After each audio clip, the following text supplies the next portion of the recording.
The white christening robes were stained with the soot of flickering tallow torches, a stark, ghostly contrast against the dim, rough-hewn timber of the palace walls. The year was 493 of the Common Era, and in the heart of the Frankish lands, the air was thick with the scent of wet stone, unwashed iron, and the metallic tang of fresh blood. The silence was not peaceful. It was a coiled spring, shattered suddenly by the bone-crushing roar of a man who had spent his life carving a path through the world with a battle-axe. Clovis, the king of the Franks, a man whose very name was synonymous with a terrifying, untamed power, stared down at his wife, Clotilde. Between them lay their firstborn son, dead in the very garments that were supposed to grant him eternal life.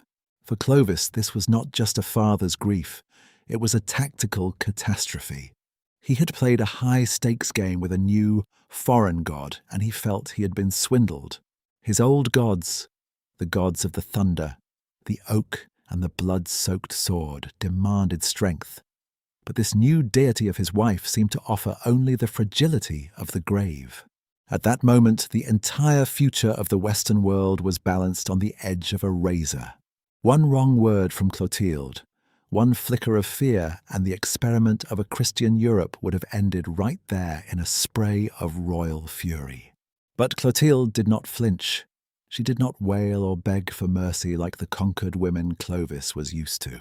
She stood with the quiet, terrifying composure of a master strategist who knew that while a sword can take a city, only a whisper can change the soul of a civilization. She understood that Clovis wasn't just a barbarian. He was a man looking for a way to make his legacy immortal, and she was about to show him that the cross was a far more effective tool for empire building than the hammer ever could be. We often think of history as a series of loud, masculine events, the thunder of hooves, the clashing of shields, the grand speeches on the battlefield. But the first Europe wasn't born in the mud of a trench. It was born in the hushed private corners of the royal bedchamber. It was a domestic coup d'etat carried out by women who recognized that the barbarian warlords were brilliant at breaking things, but hopeless at building them. These kings were the hardware, raw, powerful, and destructive, but they lacked an operating system. They had no bureaucracy, no written laws, and no way to ensure their sons wouldn't be murdered the moment they took the throne. The queens, daughters of a fading but sophisticated Roman world, brought the software. They brought the only surviving administrative machine on the planet, the church. This wasn't just about saving souls, it was about the greatest strategic upgrade in human history. The year 496 brought the final breach. We find ourselves on the blood-soaked plains of Tolbiac. Imagine the sound, not a clean cinematic clashing, but the wet, heavy thud of wood hitting bone, and the desperate, guttural screams of men dying in the mud. The Alemanni, a terrifying host of Germanic warriors, were tearing through the Frankish lines like a black storm. Clovis watched his elite cavalry, the foundation of his absolute authority, disintegrate. He bellowed the names of his ancestral gods, but the sky remained deaf, a leaden weight above the carnage. In that moment of total collapse, when the cold breath of defeat was brushing against his neck, the image of Clotilde flashed through his mind. Not as a wife, but as a beacon of an alternate reality.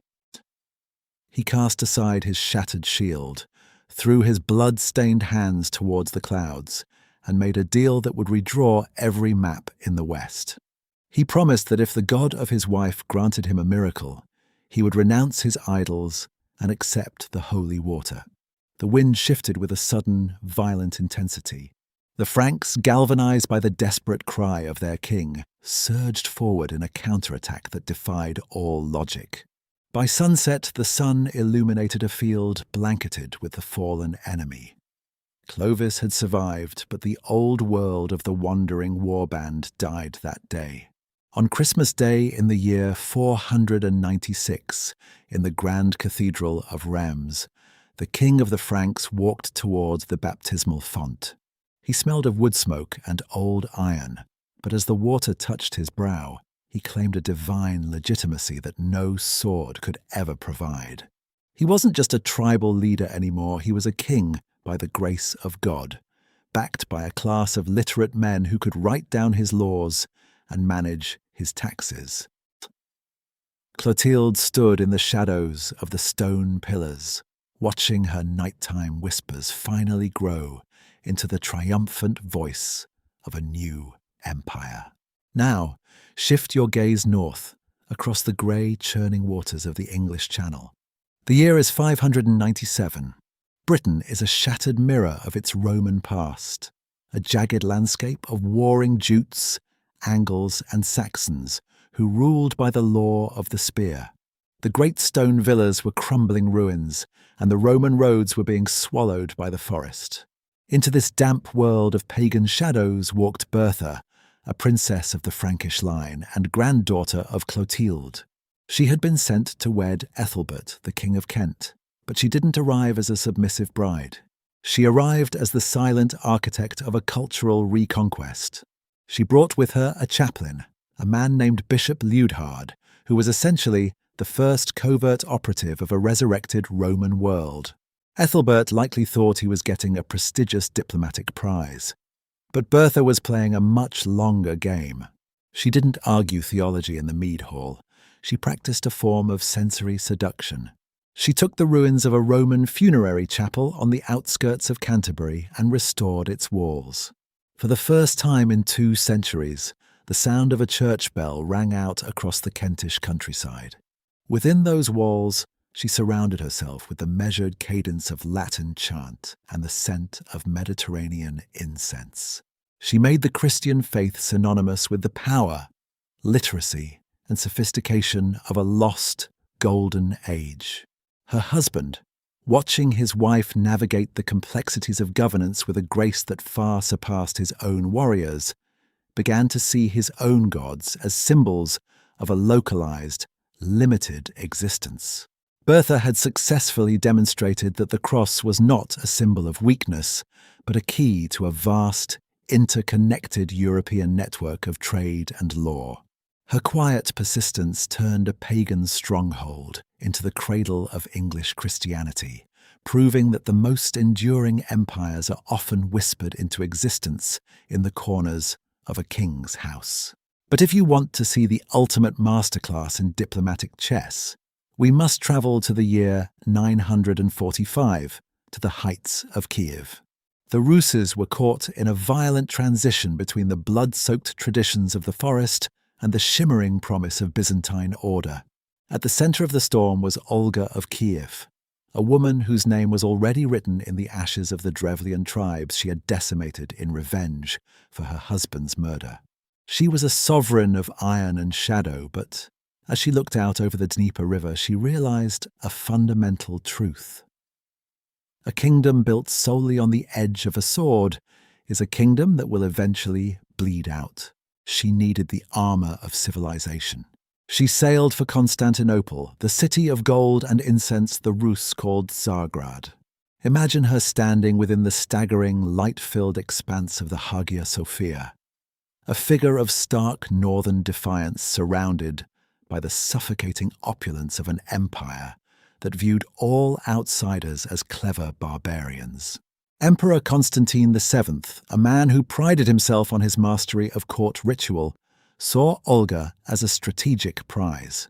He proposed marriage, a sophisticated trap designed to pull Kyiv into the Byzantine orbit as a vassal state. To refuse the emperor of the Romans was to invite a fleet of Greek fire to her doorstep.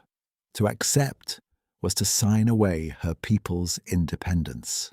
Olga's solution was a stroke of genius that remains one of the greatest checkmates in history. She expressed a profound desire to be baptized, but insisted that the emperor himself act as her godfather. Flattered by what he perceived as a total spiritual surrender, Constantine agreed. The moment the ceremony ended and the emperor renewed his pursuit of her hand, Olga delivered the blow she had been preparing. With calm precision, she reminded him that under the laws of the church, a godfather cannot marry his spiritual daughter. In a single move, She used the very faith the emperor sought to impose as a shield to protect her sovereignty. She walked out of the imperial palace not as a subject, but as an equal, carrying the seeds of a revolution that would eventually redraw the spiritual map of the Slavic world.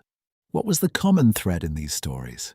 It was the cold, calculated realization that becoming Christian was the ultimate strategic upgrade.